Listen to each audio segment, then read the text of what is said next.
When I was in Texas last year, we were in Fredericksburg and we drove past this really interesting store. It had a lot of like metallic structures just like standing around. It was the weirdest thing I've seen in a long time. But we had to stop the car and just like have a look at these things.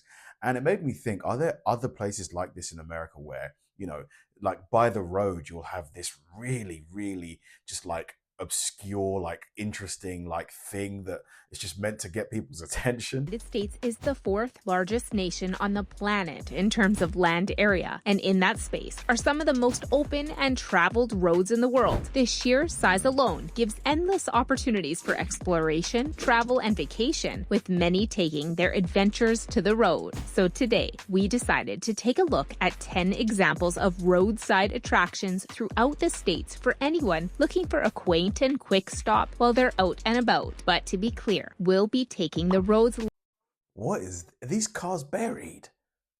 less traveled and looking at unusual attractions that usually get left forgotten. Now, let's have a look. Wow. Number 10. Cadillac Ranch, Amarillo, Texas. Though Carthage in Nebraska is a bit more grandiose than our number 10 entry today, Cadillac Ranch has a more unique origin story that qualifies it for today's list. When eccentric Texas businessman Stanley Marsh III heard that San Francisco-based art group Ant Farm was looking to do a new unique project, he jumped on the opportunity to contribute to the effort. After gathering 10 different Cadillacs, whose production years varied between 1949 and 1963, Ant Farm planted the 10 cars headfirst into the ground in a random pasture in Texas at angles that were reminiscent of the pyramids of Giza. The piece of art was intended to show the evolution of the Cadillac, particularly the tail fins that made the automobile manufacturer famous. Despite this, Ant Farm has made no attempts to stop visitors from painting the cars and removing pieces over time. Now the vehicles are barely recognizable, as the creators have even promoted the defamation of the Cadillacs, so it's common to see driver-bys stopping to spray paint the cars, and most layers of paint rarely get to dry before another visitor is painting over top of it. 2024 will mark the 50th.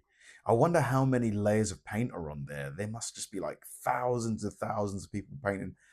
50th year of Cadillac Ranch's existence, and for anyone traveling the famous Route 66 or I-40 now, it would be a fun and unique stop once you get just west of Amarillo, Texas. The hole in the rock. Displayed very prominently, the advertisement painted across the side of the ginormous boulder.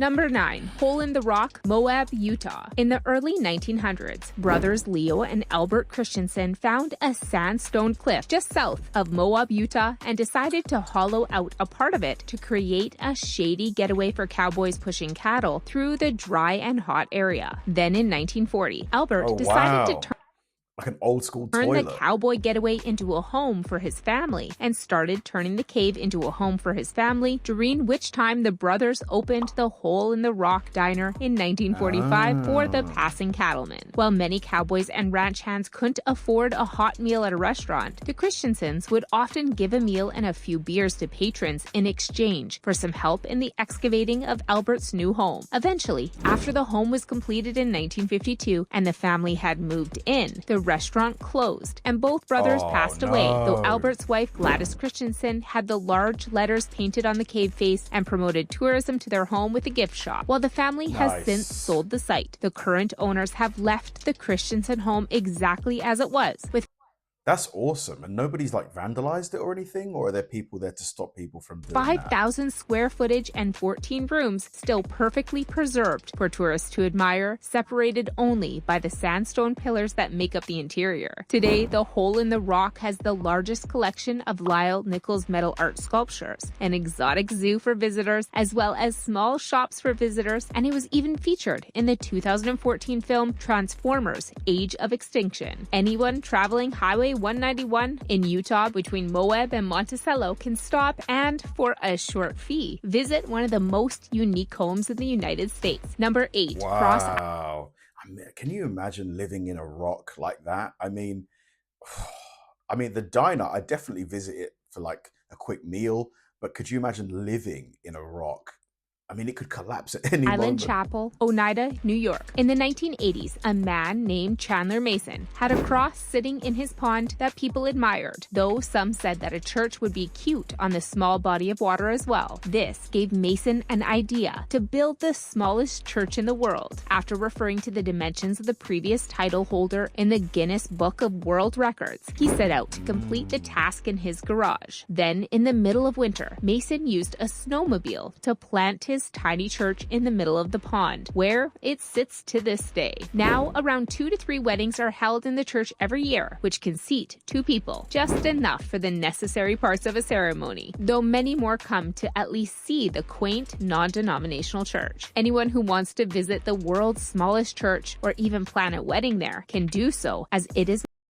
A wedding in there? I mean, is it even big enough to like have the priest, the couple, and a witness? Because I think you need a witness, don't you, to get married? Can this hold 4 people? I mean, maybe.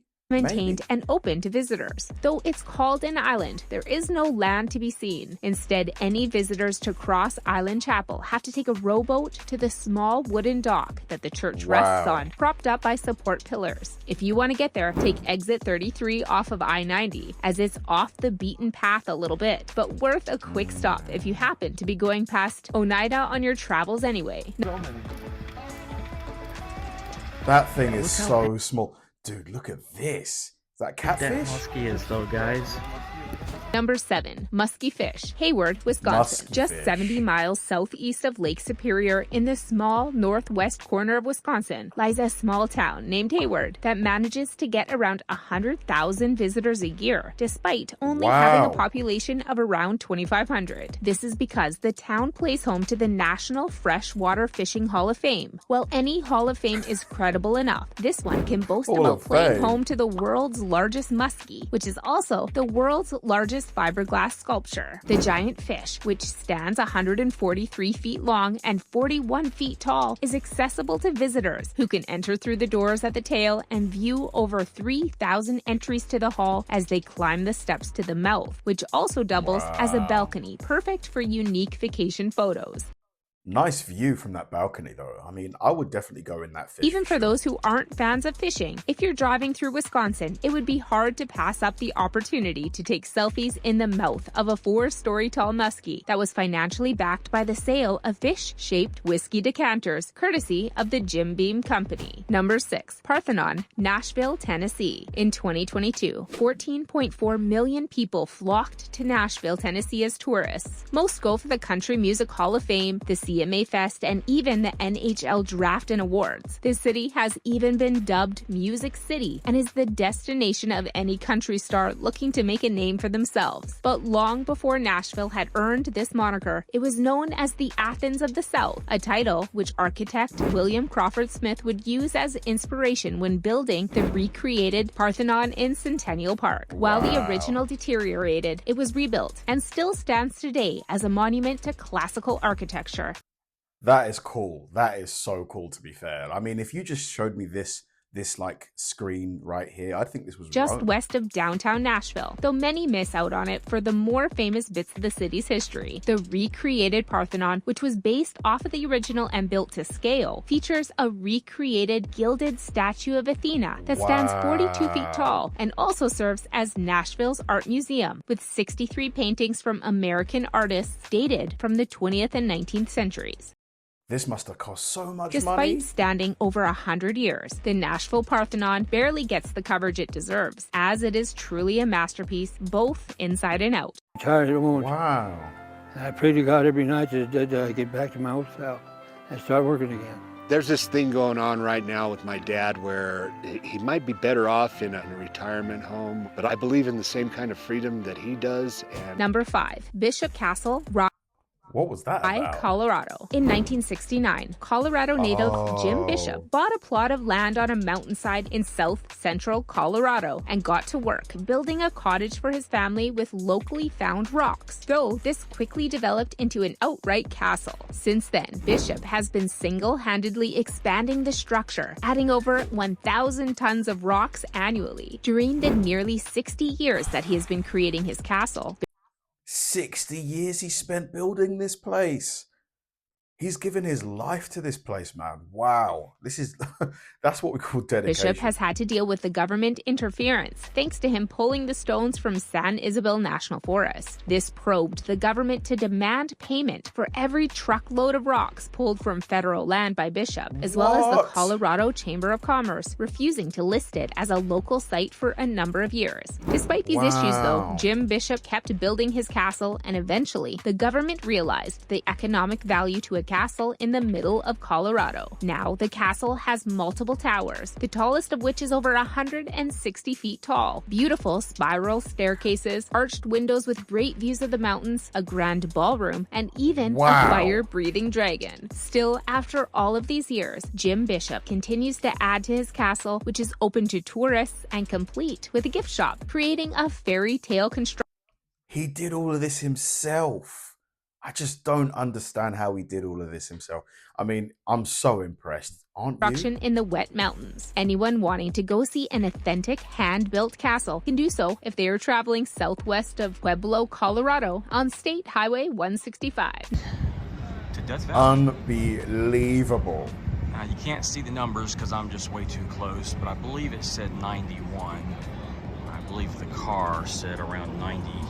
Number 4. World's tallest thermometer, Baker, California. On July 10th, 1913, the hottest temperature ever recorded in Death Valley, California, at a staggering 134 degrees Fahrenheit or 57 degrees Celsius. 57 degrees, and these people are outside? This can't have been on that day.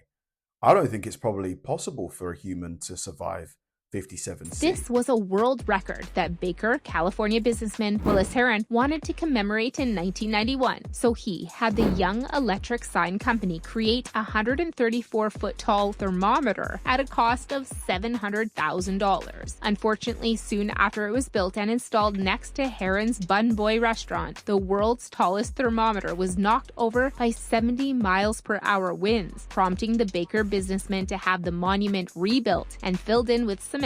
Since then, the ownership of the thermometer has switched hands multiple times and was even turned off for 2 years between 2012 and 2014 due to the high maintenance cost. Herod's widow, Barbara, ultimately saw to it that the ownership returned to the family, and she was the one who saw the rewiring and updating of the thermometer, as well as the opening of a new gift shop for visitors, Temp 134. Now the gift shop, which of course features a number of clever souvenirs, also doubles as the world's tallest thermometer museum, complete with the original circuit board and an oil painting of the Heron spouses. There is even an outdoor picnic area, complete with a fake skillet and eggs that heats up to the Death Valley sun. Anyone who's curious about this unique monument can swing into Baker, California, and see for themselves just how hot that region can get. That's why I love America, man. Just the things that you can find, like, it's just so creative. Like, you just would never see that here. I just don't think you would see it here in England. You know, the world's tallest thermometer, you know, a man building a castle by hand. I mean, maybe they exist over here, but people get an idea in America and just do it. Like, I love that. We can now say we have touched the world's largest teapot. That's awesome. Number 3, pretty world's big. It's largest pretty big, teapot, Chester, West Virginia. While the world's largest teapot may seem a bit mundane compared to the other entries on today's list, it is once again the history behind the structure itself that makes it so unique. Hires Root Beer, which was a staple of American soft drinks before being discontinued in the 2010s, created the 12-foot tall, 44-foot wide structure to serve as a giant keg. Hires eventually sold the keg to David Strickler, the legendary pharmacy owner who allegedly invented the banana split. Strickler would cut out the windows and doors in the keg and turn it into a concession stand for a putt-putt course, though he would also sell it to the West Virginia businessman William Devon. Devon, who promoted the local pottery industry of West Virginia, added a spout, lid, and handle, and turned the former keg stand into the world's largest teapot after transporting it to Chester in 1938. By 1980, the teapot had fallen into disrepair and was at risk of being all but forgotten before the local community enacted a major restoration project in 1990. Today, it's still maintained regularly for visitors and offers a quaint and curious stop for anyone traveling between Ohio and Pennsylvania along Ohio's Highway 7, or who already just happens to be passing US Route 30. Dude, I'd love to go past that thing just to, just to say that, you know, I've stood next to it.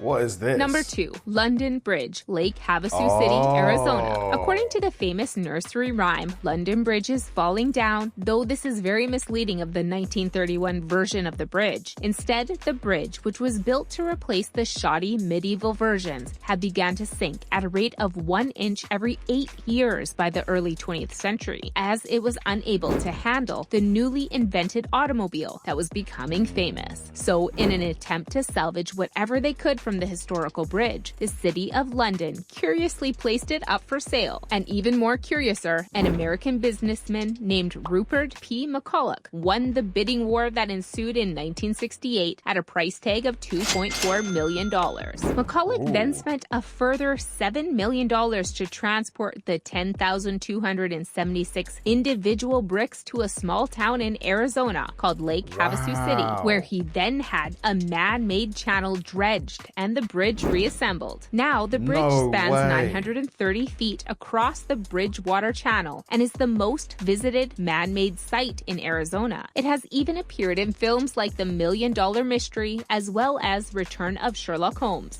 That's insane. He imported every single brick. Where they cleverly used the bridge to confuse the detective about whether he was in Arizona or London. Anyone who wishes to see the 1831 London Bridge can do so without even leaving the United States when they drive through Arizona on Highway 95, where the Lake Havasu City and the world-renowned bridge lay parallel. Number 1, Flintstone. That is so cool. So London Bridge is in Arizona now. Bedrock City, Williams, Arizona, south of the Grand Canyon and northeast of our last entry, the London Bridge, lies one of the most curious roadside attractions ever put up in the United States that even its new owners couldn't bring themselves to put an end to. The Bedrock City of Raptor Ranch in Williams, Arizona, sitting on a desert plateau. Bedrock City was the brainchild of Arizona natives Francis Huddy and his wife Linda Speckles. With a love for the Hanna-Barbera cartoon The Flintstones, the Speckles created an entire bedrock-based park for anyone to enjoy. Even for those who have never watched the classic cartoon, there's fun to be found at the volcano named Mount St. Wilma, the dinosaurs scattered about, the Flintstone vehicles that would take massive leg power to work, and the homes that will make anyone feel like a caveman in all the best ways. When new owners Troy Morris and Ron Brown bought the property in 2019, they had fully intended to demolish the Flintstones themed park in order to make way for their Raptor Ranch, a conservatory for predatory birds. But when the public heard about this, they immediately began crying out, campaigning against the new owners and even climbing walls just to get into Bedrock City one last time. Seeing that they had underestimated the community's love for the local tourism attraction, the new owners instead decided to try to find a way to blend the two properties. While it may seem difficult, it would be even worse to lose such a beloved property, as they now estimate that Bedrock City makes up around 80% of all visitors to the 30-acre property. Now, anyone who wants to get lost in their childhood can do so at one of the most unique roadside attractions in the United States when they are traveling south of the Grand Canyon on AZ 64. I love it. I love the uniqueness of these attractions, the randomness of some of them. Like, for me, I'm still shocked about the guy who built the castle by hand. That is just, I don't even know how you can do that. Like, it's just insane to be able to do that. And the guy who imported all of London Bridge across the Atlantic, it is just, I mean, isn't it mind-blowing? Thanks for watching, guys. If you enjoyed the video, please like and subscribe, and I'll see you in the next one.